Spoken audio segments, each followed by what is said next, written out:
Bueno, pues muchas gracias, muy buenos días tengan todas y todos ustedes. La verdad es que da muchísimo gusto tener la oportunidad de este encuentro con mis compañeras, mis compañeros de todas las latitudes de nuestro país y de todas las áreas que conformamos esta Subsecretaría de Derechos Humanos, Población y Migración.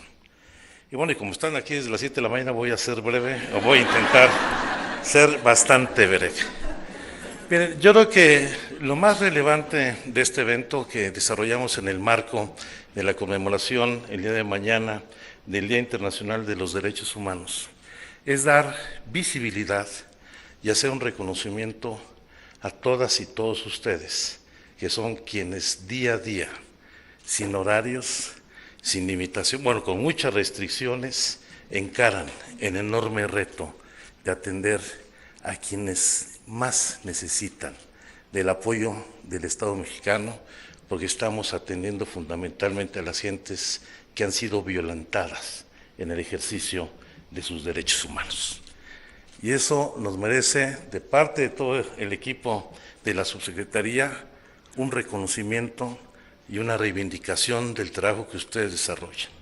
Yo por eso quiero hacerles este reconocimiento a quienes están en este Salón Revolución, a quienes nos acompañan en el auditorio, en la planta baja de este edificio, a quienes nos acompañan a distancia a través de las redes sociales, porque todo lo que hemos construido, de lo que hemos dado cuenta apenas el día de antier, de lo desarrollado en estos 4 años de trabajo, no hubiera sido posible sin ustedes. Nuestro aprecio, nuestro reconocimiento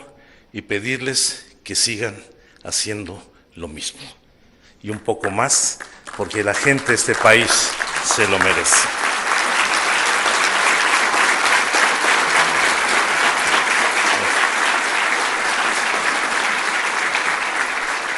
Decíamos el día de antier en la presentación del informe que habíamos logrado nosotros romper con la fragmentación en materia de la política pública de derechos humanos en nuestro país, que habíamos avanzado no solamente para darle integralidad a las políticas y programas que desarrollamos en la Secretaría de Gobernación, sino que habíamos logrado establecer en el ámbito de toda la administración pública federal la transversalidad de nuestras acciones. Y eso efectivamente nos ha permitido tener resultados muy importantes en los temas más sensibles que enfrenta nuestro país. Veremos, por ejemplo, en el caso de la Comisión Nacional de Búsqueda, una comisión prácticamente inexistente al finales del gobierno anterior, donde había un titular junto con otras 8 personas, 8 millones de pesos de presupuesto para atender este gravísimo problema.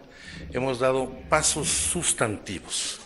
no solamente para reconocer la magnitud y la gravedad del problema de la desaparición de personas en nuestro país, sino para enfrentar y remontar esta situación.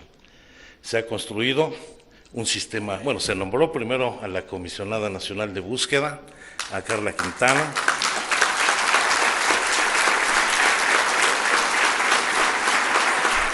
Hemos avanzado en la construcción del Sistema Nacional de Búsqueda de Personas con la instalación de las 32 comisiones locales de búsqueda. Se han generado instrumentos, nuevos instrumentos para fortalecer las acciones desde el Registro Nacional de Personas Desaparecidas, que se actualiza en tiempo real y es de acceso a todo el público sin ninguna limitación y sin ninguna simulación, encubrimiento de información. Se estableció el protocolo homologado de búsqueda, protocolos especiales para garantizar la perspectiva de género, atender la problemática de la población migrante en el país, la especificidad de niñas y niños en situación de desaparición, y estamos dando un paso muy importante para cumplir con otro de los grandes retos, que es abatir la profunda crisis forense que enfrenta el país, con más de 52,000 personas sin identificar en las fosas comunes o en los servicios forenses del país. Y la verdad es que solo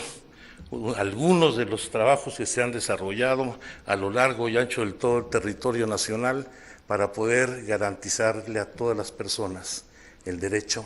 a ser buscado en caso de desaparición y a darles identidad a las personas desaparecidas para tener un trato digno y de retorno con sus familias.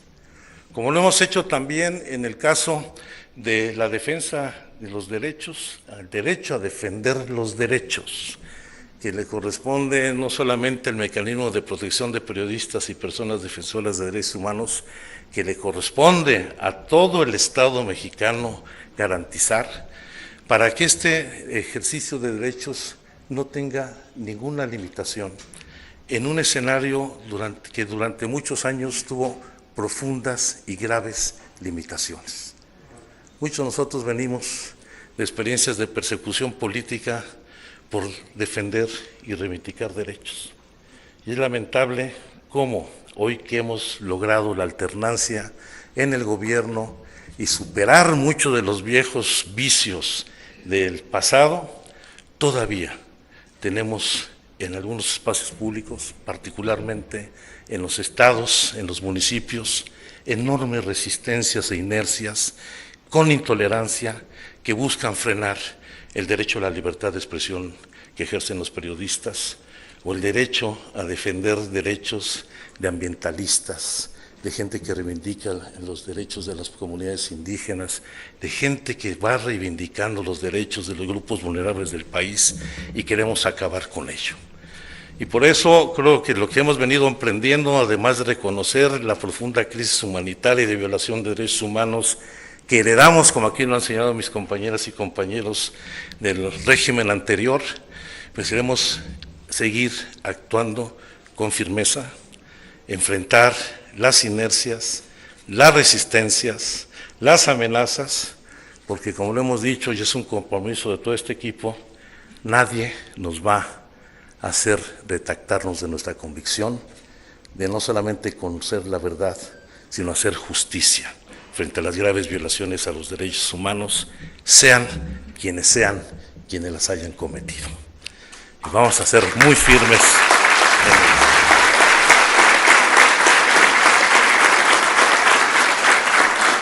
Y esto tiene que ver con todos los ámbitos de las actividades que desarrollamos. Es evidente que tenemos todavía graves resabios en una cultura machista, heteropatriarcal, como ahora lo hemos venido señalando, que ha demostrado, particularmente en el desarrollo de la pandemia, cómo los problemas de la violencia intrafamiliar, el acoso, el abuso que se comete contra las mujeres, las niñas, los niños en nuestro país, es uno de los fardos que seguimos arrastrando en nuestra cultura y en nuestras formas de convivencia. Por eso, el fortalecimiento de todas las actividades para garantizar a las mujeres una vida libre de violencias tiene que consolidarse en los próximos años. Este planteamiento que han venido construyendo Yuridia y Fabiola para construir Somos tu red de apoyo, debemos entenderlo como un esfuerzo interinstitucional, descentralizado, de corresponsabilidad de todas las instituciones públicas del Estado mexicano, porque necesitamos no solamente tener respuestas firmes para castigar estos delitos que se cometen en agravio de las mujeres y las niñas en nuestro país, sino también para construir una nueva cultura de convivencia en todo el territorio nacional. Hoy la mayor parte de los delitos que se cometen en el país se cometen dentro del hogar, en el centro de trabajo, en las escuelas. Y los agravios hacia las mujeres, si bien tienen su expresión más dolorosa en el feminicidio, son día a día en el acoso, la discriminación, la marginación, la violencia intrafamiliar, el abuso sexual dentro de los propios núcleos, y necesitamos un cambio de actitud de toda la sociedad, desde las familias, la comunidad, las escuelas, los centros de trabajo, donde queremos alentar no solamente una cultura de denuncia, para que hoy muchas de las familias dejen de ser cómplices o solapen la violencia que enfrentan las mujeres en su hogar o en su escuela, para que demos visibilidad a esta forma de violencia y que la comunidad, la propia familia, sean quienes primero condenen estas prácticas para que puedan ser castigadas. Son muchos los retos que tenemos en materia de lo que es la problemática de las comunidades indígenas, las cuales enfrentan problemas muy diversos, no solamente por la disputa de sus territorios para el ejercicio pleno de su autodeterminación, para el ejercicio también usufructo de sus recursos naturales, de su cultura, de sus tradiciones. Hoy tenemos que encarar problemas de marginación y pobreza, problemas de impacto por el cambio climático, por problemas religiosos, por diferencias en la disputa del control de las comunidades, por presencia de actividades delictivas dentro de las propias comunidades indígenas, donde lamentablemente no se han librado estas comunidades de incurrir en prácticas delictivas, como vemos ya la presencia de cárteles indígenas, como en el estado de Chiapas, el cártel de Chamula y otros, que dan cuenta de la grave descomposición que se ha tenido en algunas regiones y comunidades de nuestro país. Es un esfuerzo no solamente por reivindicar el derecho a la autodeterminación de los pueblos indígenas, sino darle las condiciones para que, respetando su territorio, sus formas de gobierno, sus formas de convivencia comunitaria, vuelvan a restituirse en centros de resistencia contra la violencia y contra el rezago social que tanta falta hace en nuestro país. Y en todas las áreas de esta subsecretaría, creo que tenemos muy claro cuáles son los compromisos que tenemos que impulsar para el cierre de esta administración. Áreas como el Registro Nacional de Población, donde tenemos el propósito firme de avanzar en la cédula única de identidad digital, a ver cómo le inventamos y cómo conseguimos los recursos, porque el derecho a la identidad, lo dice Jorge Wiley muy claramente y de manera permanente, pues es el derecho primario, el derecho llave para ejercer todos los derechos. Y no nos vamos a enfrascar en una discusión estéril e inútil con el Instituto Nacional Electoral, por más campañas mediáticas que haga, porque el Instituto no garantiza el derecho a la identidad de las y los mexicanos, sino que nosotros tenemos que cumplir ese compromiso para dotar de identidad plena a todas las personas, desde su nacimiento, acompañarlas hasta su deceso, para dar plenamente de quiénes somos, de qué familias pertenecemos, cuál es nuestra comunidad y cómo con esta identidad ejercer plenamente todos nuestros derechos. Consolidar con el CIPINA, el Sistema Nacional de Protección a Niñas, Niños y Adolescentes, pues esta enorme red que se ha venido construyendo a lo largo ya casi de 10 años. A mí me tocó ser parte del grupo redactor de la ley que crea el sistema. Con mayor obligación estamos por cumplir ese compromiso. Y lo cierto es que el avance de la construcción de la red del CIPINA en los 32 estados y en más de 1,800 municipios es necesario consolidar, porque lo ha señalado, ya nos han señalado el informe, fue en Mana Clara, la primera infancia es el punto de partida para el desarrollo, no solamente las capacidades psicomotoras, intelectuales, de oportunidades de los niños, sino es la plataforma sobre la cual debemos avanzar en la búsqueda de la equidad y el combate a la desigualdad en nuestro país.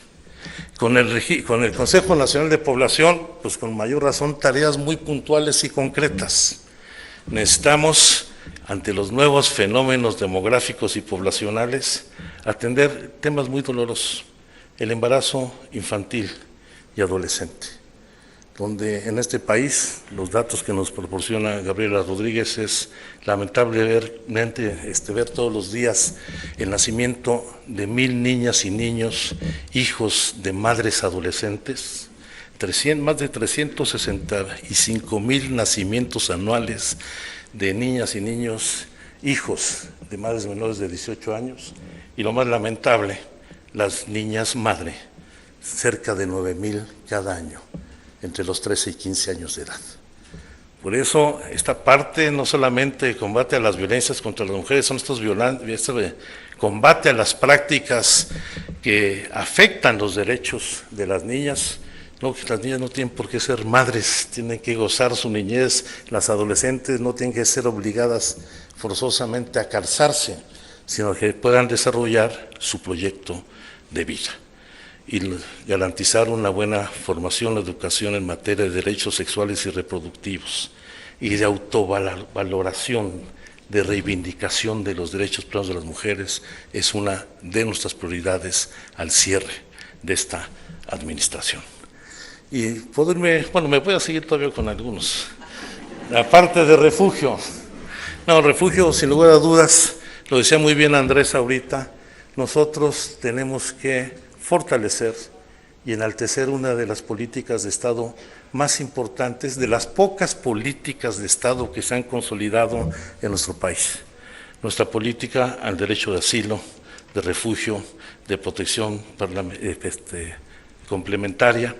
en donde pues estamos enfrentando nuevos fenómenos, no solamente en la parte de que nuestro país se ha convertido en un país de destino, sino un país cada día mayor de refugio. 120 nacionalidades de todo el mundo vienen a buscar protección y refugio en nuestro país.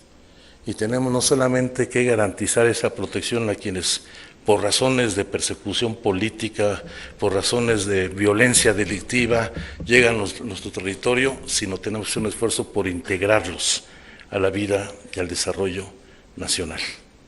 En materia de población e inmigración, también las políticas nos imponen hoy las nuevas realidades, acciones muy concretas, particularmente para atender el desplazamiento forzado interno, derivado de los mismos fenómenos que señalábamos con las comunidades indígenas, violencia delictiva, cambio climático, el problema de conflictos agrarios, el problema de división entre las comunidades, y espero que estos retos tendrán que enfrentarse con una nueva legislación que tenemos atorada en el Senado de la República, pero sí que tiene que tener respuestas puntuales. La lucha contra la discriminación,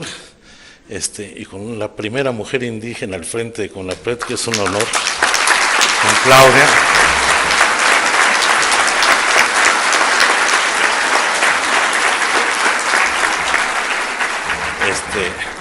Va para adelante.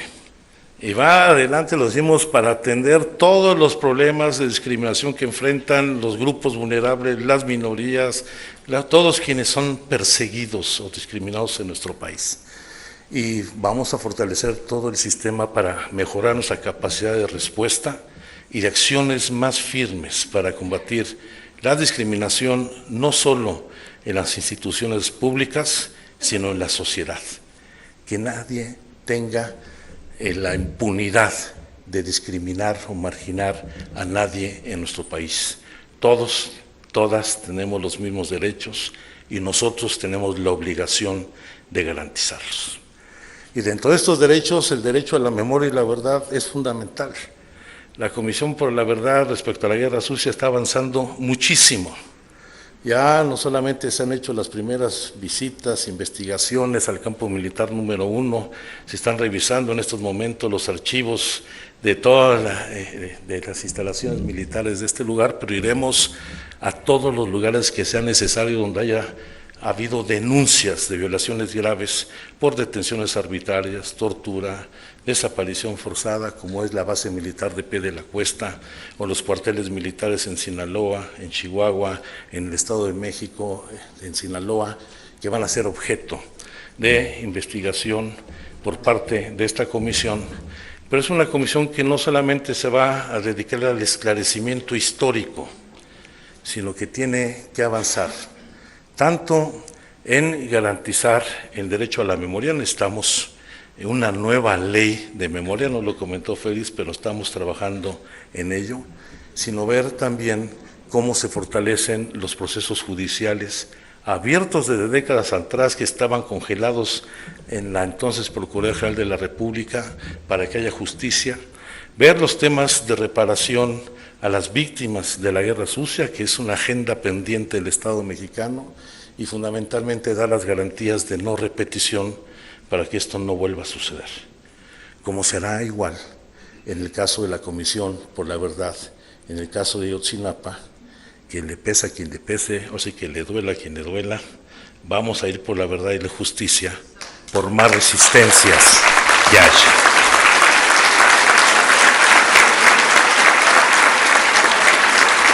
Entonces, la agenda es muy clara. El derecho a defender derechos, el derecho a la identidad, el derecho de las personas a ser buscadas, que tenemos iniciativas de reforma constitucional presentadas en el Congreso que deben de salir adelante. El derecho a una vida libre de violencia para las mujeres, el derecho a respetar las tradiciones de las comunidades indígenas, el derecho de todos a vivir dignamente y una sociedad de respeto mutuo. Yo por eso creo que el gran legado que queremos dejar de cara al cierre de esta administración, que ya se me perdió, ahora voy a leer mi discurso, que no lo traigo aquí. El gran legado que nosotros queremos dejar en este cierre de administración, como lo decía el título del informe presentado antier, es dejar de legado una nueva cultura de respeto y garantía de los derechos humanos en la administración pública, en el Estado mexicano y sus instituciones y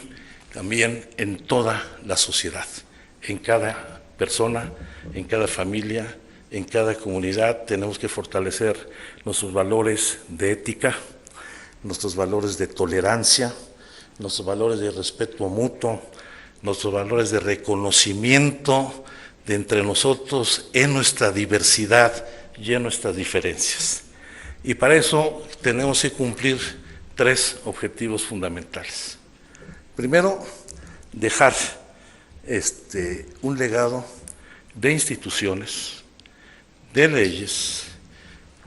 que nos permitan garantizar, desarrollar las capacidades del Estado mexicano para garantizar el ejercicio de los derechos humanos. El segundo legado, sin lugar a dudas, es dejar una nueva generación de servidores públicos que defiendan y garanticen los derechos humanos. Y al ver aquí esta representación, quienes están en el auditorio y están en otras áreas, vemos que se está logrando. La mayor parte de todos quienes trabajamos todos los días por la defensa de los derechos humanos en nuestro país, aquí lo vemos, son jóvenes, hombres y mujeres muy jóvenes, cada vez más mujeres, cosa que nos da muchísimo gusto. No solamente hay paridad, en muchas áreas hay una consolidación de las mujeres. Y creo que esa es una de las mejores garantías. La idea de tener instituciones sólidas, una cultura de protección de los derechos humanos y una nueva generación que dejó atrás los viejos parámetros de simulación, de ocultamiento de las graves violaciones a los derechos humanos, es la mejor garantía para que lo que hemos venido construyendo no tenga marcha atrás en los próximos años. Y eso es lo que queremos convocar, pedirles a todas y a todos ustedes que sigamos trabajando con mucha firmeza, con mucho optimismo. Yo soy optimista, si no, no estaríamos aquí, ¿verdad? Somos muy optimistas y seguir trabajando para que los derechos humanos en este país se respeten y que se ejerzan plenamente. Muchísimas gracias. Gobierno de México.